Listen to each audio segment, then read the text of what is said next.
जी जो सब बताइएगा। जी बिस्मिल्लाहिर्रहमानिर्रहीम।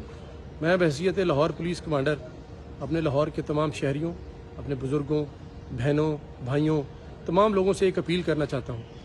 कुछ लोग अमन को तबाह करने के लिए पुरअमन कॉल देकर एहतजाज कर रहे हैं, लेकिन वो खूनी एहतजाज कर रहे हैं। रात को हमारे कांस्टेबल की शहादत हुई है और वो जत्था बरदार लोगों ने उनको गोली मार कर शहीद किया है। ये कोई पुरअमन एहतजाज नहीं है, ये आपके बच्चों को जो छुपाया हुआ है किसी जगह पर उन्होंने पनाह ली हुई है और ये तखरीबकारी का कोई प्लान कर रहे हैं। हमें उन तमाम की लोकेशंस का पता है।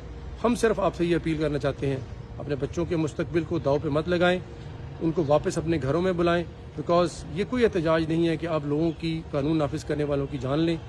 खुदारा अपने बच्चों का मुस्तकबिल मत तबाह कराएं। और नौजवान नस्ल से मेरी अपील है, दर्दमंदाना अपील है कि पाकिस्तान के और लाहौर के शहर के अमन को बचाने के लिए हमारी मदद करें।